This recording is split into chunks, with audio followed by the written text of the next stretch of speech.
Vamos a hablar con Vanessa Moreno. Ella es investigadora de Centros Comunitarios de Aprendizaje, CECODAP, y vamos a profundizar en un tema que nos preocupa a todos y que queremos compartir con ustedes, y es lo que tiene que ver con el maltrato físico, psicológico a los niños, niñas y adolescentes. Bienvenida, gracias por acompañarnos.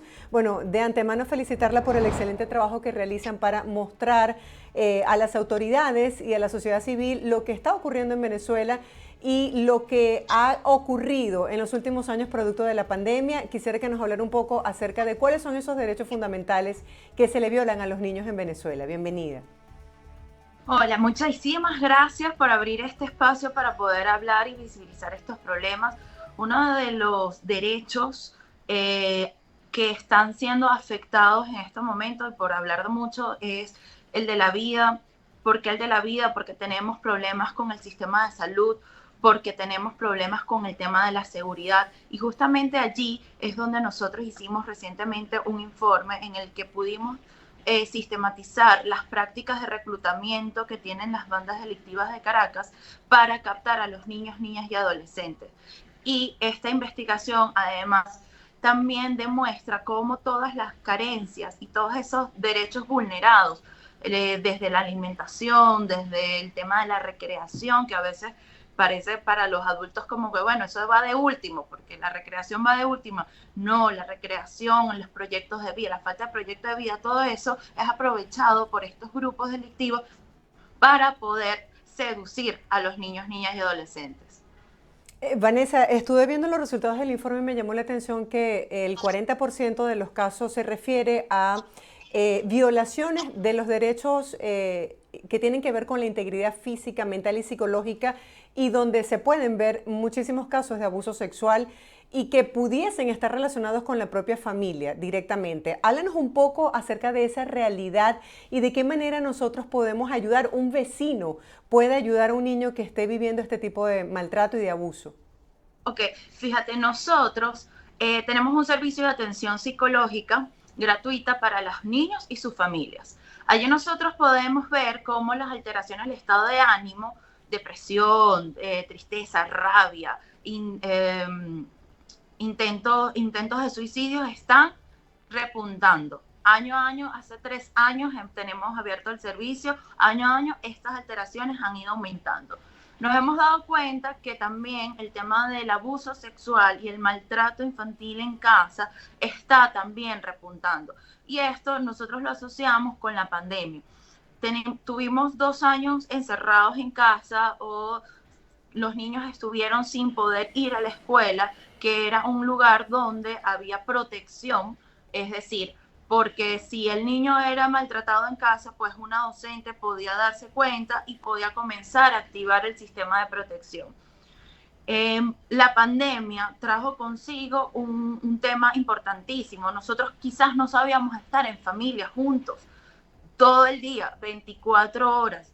Y ahí es donde nosotros teníamos un trabajo súper importante de convivencia, de poder aportar a las familias herramientas de convivencia, herramientas de salud mental. Hicimos varios trabajos y varias publicaciones en ese sentido.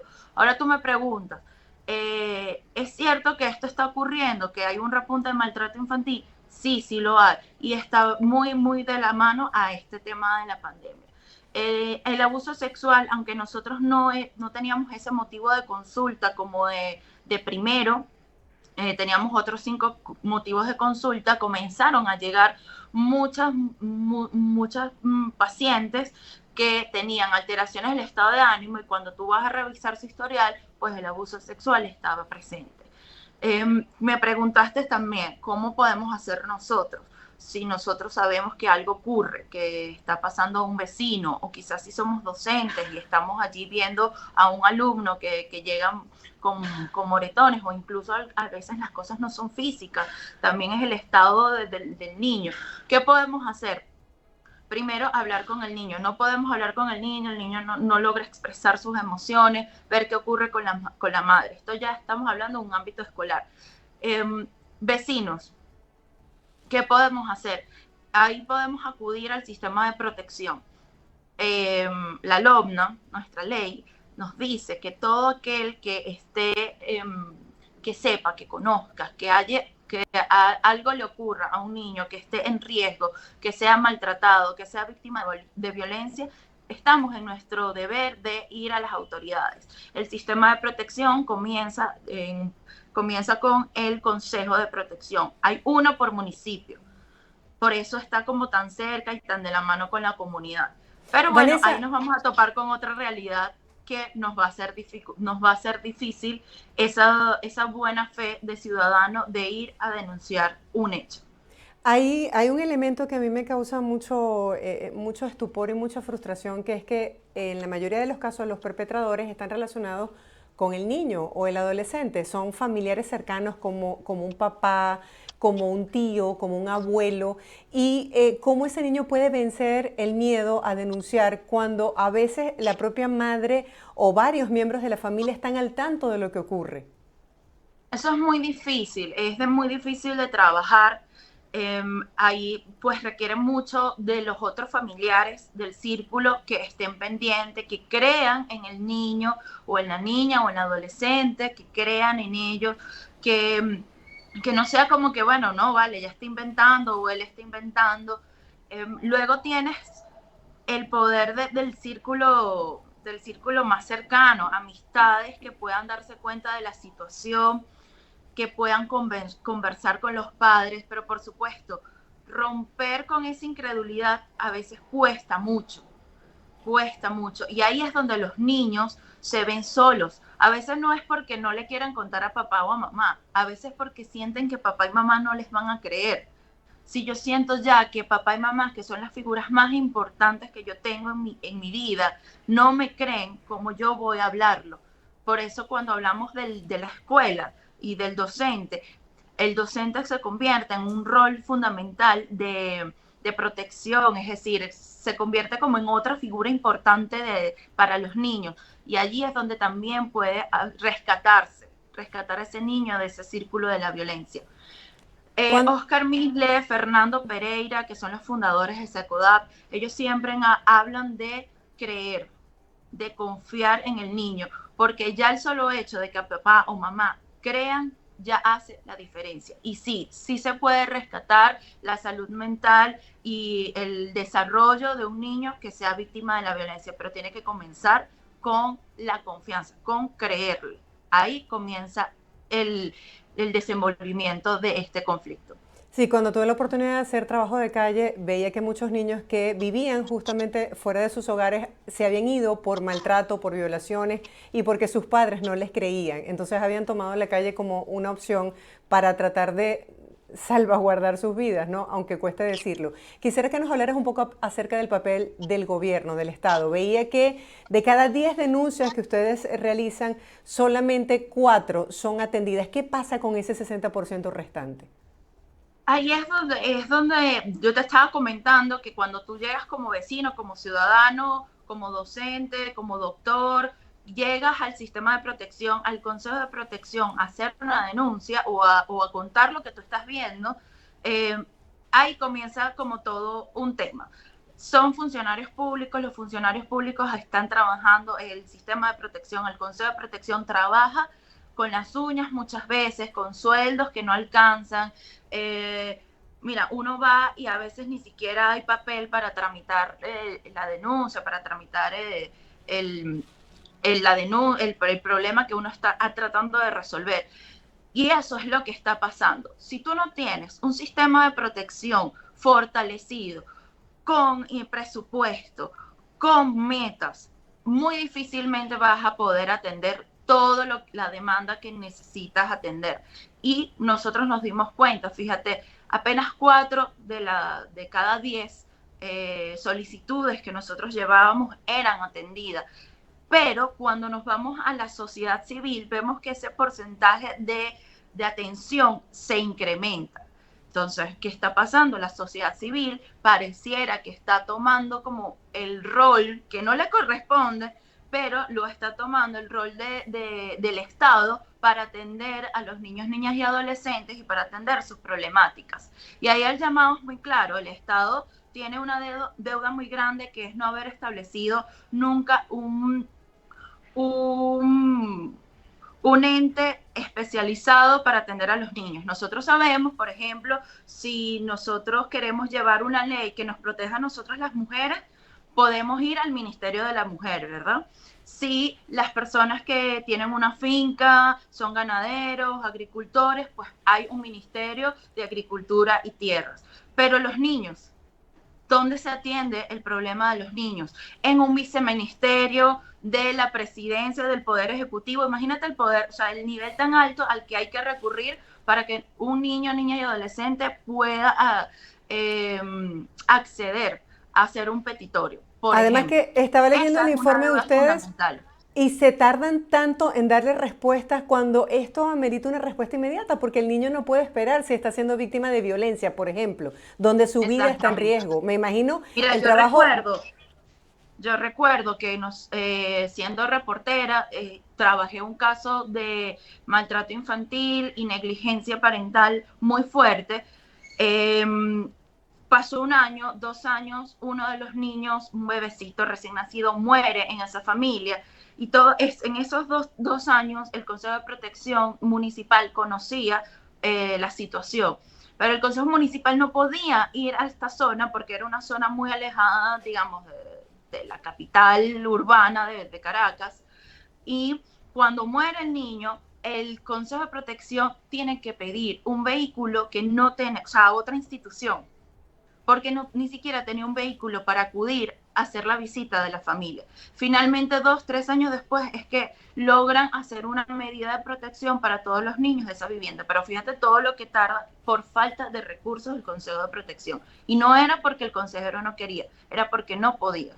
Sí, una fiscal del Ministerio Público en el caso de niños, niñas y adolescentes cercana me comentaba que cuando ya ellos tienen todas las evidencias de que un niño está siendo víctima de maltrato y una persona cercana a la familia, como el caso de una abuela, de una tía, de un hermano mayor, quisiera hacerse cargo de ese niño, pues todo es muy engorroso desde el punto de Sí, vista legal para poder darle ese niño al cuido de una persona que verdaderamente sí le pueda brindar una calidad de vida. es un trámite que en todos los países es muy complicado porque hay que corroborar que la familia receptora, la familia, tiene un nombre, no lo recuerdo, la familia lejana, tiene las condiciones económicas, las condiciones psicológicas, las condiciones de convivencia para poder recibir este niño y que no sea, pues que no sufra más violencia y más maltrato de lo que ya sufría en su núcleo familiar, la familia extendida. Pero en Venezuela es mucho más complicado por esta falta de recursos que tienen los trabajadores sociales, que tienen los consejeros de protección. Es mucho más difícil lograr esa colocación en una familia extendida. Ahí en Táchira hay una organización, no recuerdo su nombre, pero trabaja justamente con eso, con colocación familiar. Y es muy importante que nosotros hablemos de colocación familiar porque los niños necesitan su familia. No es que a un niño lo sacamos de la casa y lo llevamos entonces a lo que se conocía como una casa hogar. Ujú. Un niño institucionalizado no es un niño que tiene todos sus derechos, necesita a su familia. Y esta organización trabaja con niños cuyos padres migraron y los abandonaron. Aquí sí hablamos de un abandono porque más nunca aparecieron.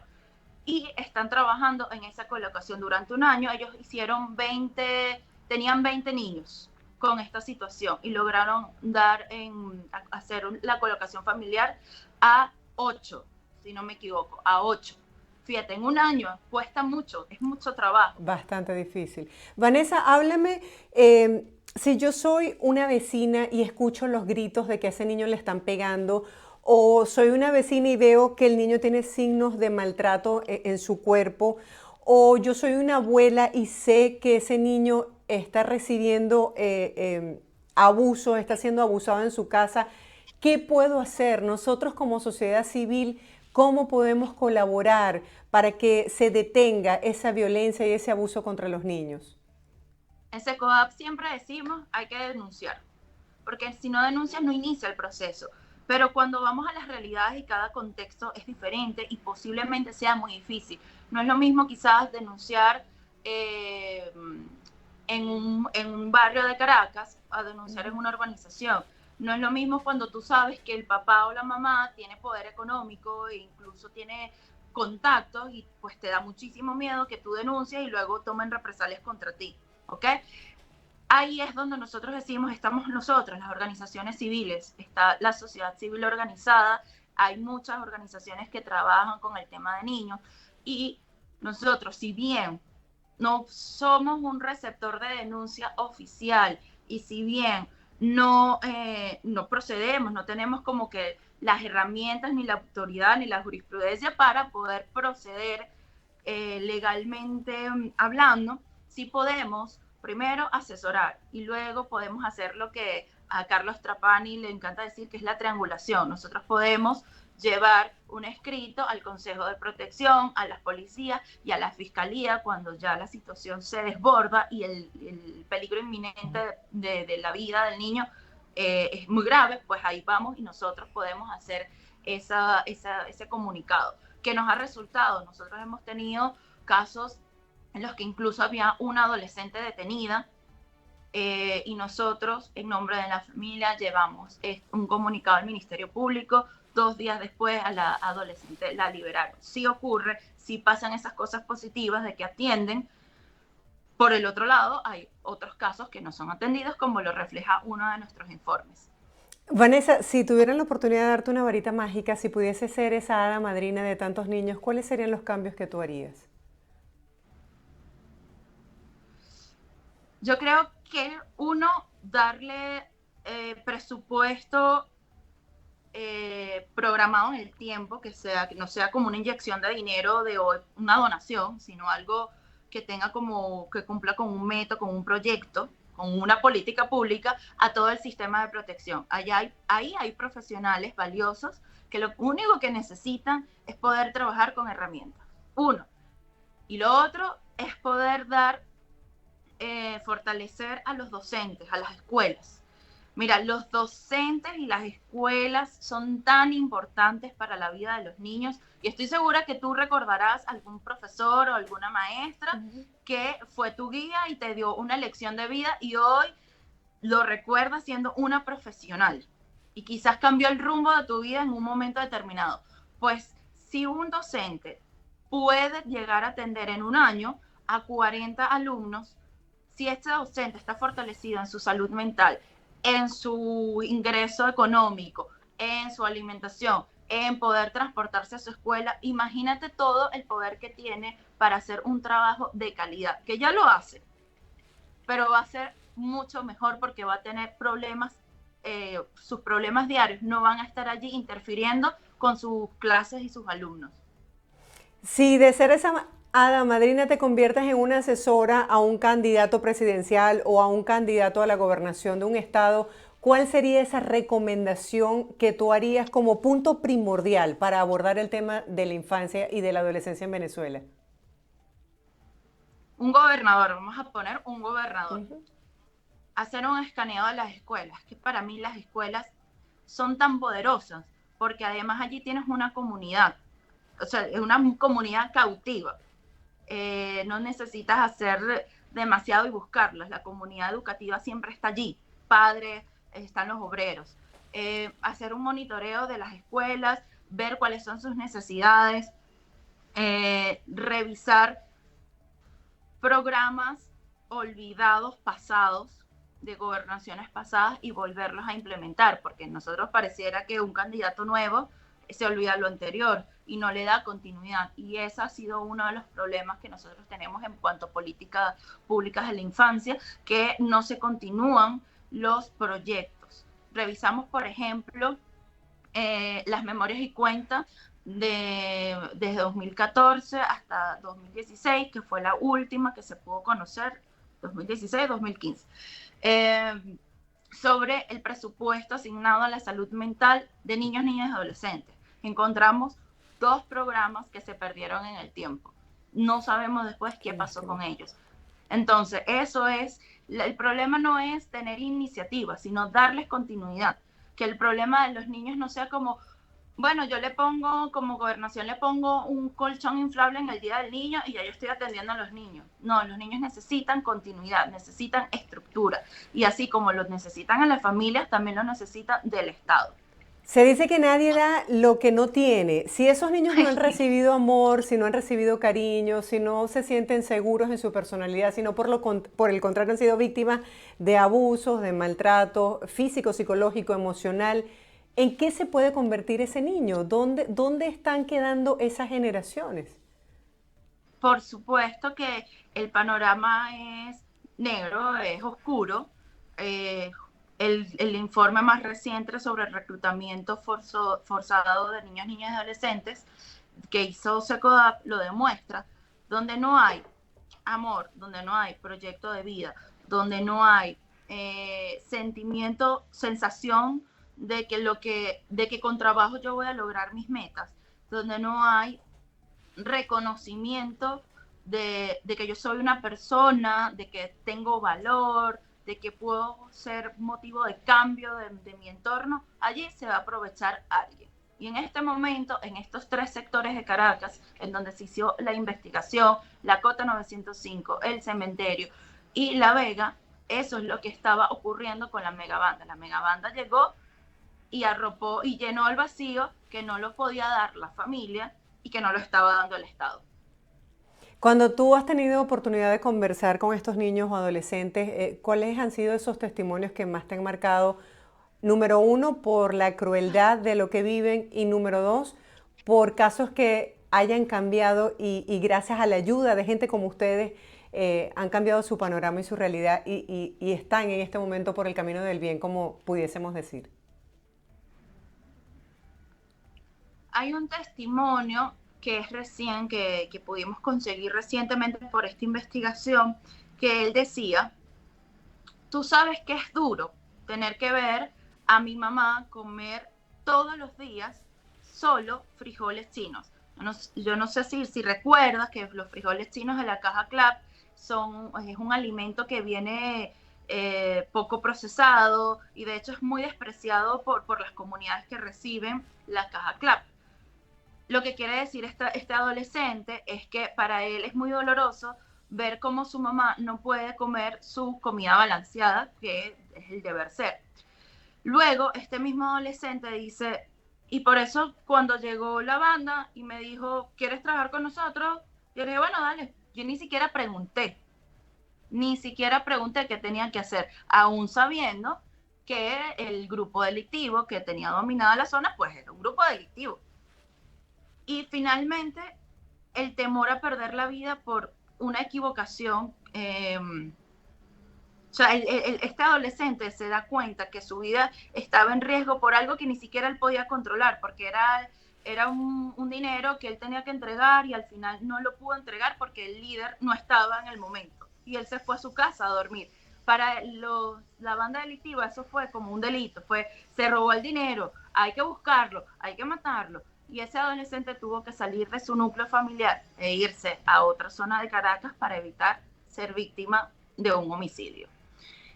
Ese testimonio fue muy duro. He tenido otros, por ejemplo, el de una adolescente a la que su papá lo mataron. Él era su sustento económico, pero más allá de eso, me llamó muchísimo la atención que ella decía, yo lloro y nadie se da cuenta en mi familia que yo lloro, que yo estoy triste. En mi escuela, cuando me dicen algo, yo respondo con rabia, pero nadie se da cuenta que esta rabia con la que yo respondo es porque estoy triste, es porque no sé cómo olvidar que mi papá ya no está. Y ahí habla muchísimo de la necesidad de atender la salud mental y que padres y que todo el mundo sepa que existen servicios de salud mental para los niños, niñas y adolescentes y que sea gratuito también. En muchos países del mundo la atención a los niños es prioritaria. ¿Qué está pasando en Venezuela? ¿Los niños se están quedando solos a su suerte? ¿Tienen que sortear los peligros del día a día, como esto que me comentas tú del niño que quiso ingresar a esta banda para poder llevar el sustento a su casa? ¿Cómo mantener principios cuando la realidad te impone otras cosas? Mira, lo que pasa en Venezuela es que no existe ese ente rector. Si tú no tienes un ente rector, ¿a quién le duele?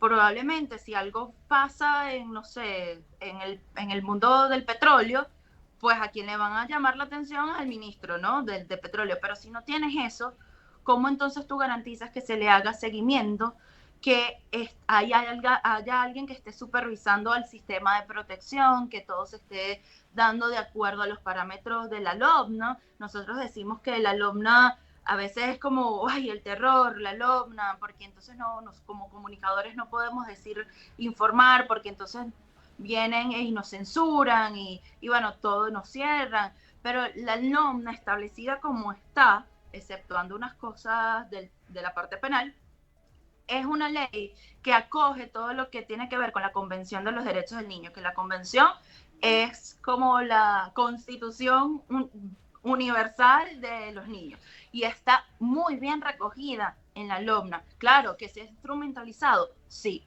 Que se ha usado en contra de los medios de comunicación, sí. Que incluso se desconoce también. Entonces, si tú no tienes ese de rector, que vengo diciéndolo desde el principio de la entrevista, si no tienes ese vacío, rector, muy difícilmente puedas aplicar la ley y muy difícilmente puedas resolver con políticas públicas las necesidades que hoy se tienen. No son las mismas que se tenían en 2014, son totalmente diferentes. Hay muchas personas que dicen, bueno, si el niño es atendido por una casa hogar, ahí terminan sus problemas, pero No. pasamos a otra realidad. También vemos casos de abuso por parte de esas personas que deben encargarse de los menores. Mi pregunta es la siguiente: ¿qué te hace permanecer, qué te hace persistir en esta lucha para tratar de brindarle un espacio de disfrute, de calidad, de solamente escuchar la historia de un niño? A mí lo que me mantiene trabajando dentro de SECODAP y en este movimiento de derechos del niño es justamente poder conquistar, suena muy, muy político y muy diplomático, pero conquistar la conciencia o sensibilizar a los 30 millones de venezolanos que somos. Yo siempre he creído que si somos mayoría, vamos a poder generar el cambio. Son 30 millones de venezolanos, según el último censo, había 3 millones, un tercio de la población venezolana eran niños.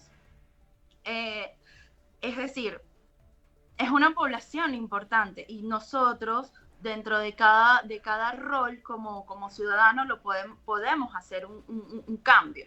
Claro, a lo mejor no lo sabemos. A lo mejor no sabemos en realidad qué podemos hacer. Un ingeniero que está en su oficina no sabe qué puede hacer a favor de la niñez. Justo sobre eso, ya para cerrar, quería tocarte. Soy un empresario, soy un profesional, soy alguien que le duele Venezuela, le duelen sus niños, sus jóvenes y quiere colaborar. ¿De qué manera lo puede hacer? Sociedad civil, con donaciones, revisar cuáles son las organizaciones que están trabajando a favor de la niñez y cada tema en específico. Nosotros en SECODAP, por ejemplo, estamos dándole mucho énfasis al tema de la salud mental. De hecho, estamos abriendo una campaña de recaudación de fondos justamente para sensibilizar a los venezolanos que se fueron, para captarlos y pensar, y que ellos puedan pensar que los niños que están acá tienen un cambio de vida que se puede dar a partir de la atención psicológica. Allí está. Creo que eso. Lo segundo, la difusión. Yo creo que eso es muy, muy fácil, difundir, pero ojo con lo que estamos difundiendo. Difundir, no noticias falsas, difundir el trabajo de las organizaciones, difundir el trabajo de los medios, las investigaciones que hacen los periodistas, que es muy valioso para poder dar cuenta de lo que está ocurriendo, porque un problema que no se ve es un problema que no existe, tristemente. Y ahí es donde el medio de comunicación tiene un valor grandísimo. Y por eso nosotros en SECODAP trabajamos muchísimo de la mano con los medios, desde sensibilizando, formando, hasta intercambiando información, que es muy importante. Vanessa, gracias por acompañarnos el día de hoy. Te felicito a ti y a todo tu equipo por este trabajo tan maravilloso que realizan desde Secodap y cuenta con nosotros en BPI TV para hacernos partícipe y servir de ventana informativa a todo este trabajo y a esta campaña que vienen desarrollando y que quieren incluir a los venezolanos que están regados por el mundo, porque también podemos colaborar a pesar de la distancia con nuestros niños en Venezuela. Sí, gracias y de verdad estoy súper sorprendida porque este espacio que estás haciendo ya es un avance enorme para poder hacer esa cultura de cuidado del niño. Es muy importante, gracias, de verdad. Te felicito por tener la valentía de decir lo que otros no se atreven. Gracias. Era Vanessa Moreno, ella es investigadora de Secodap.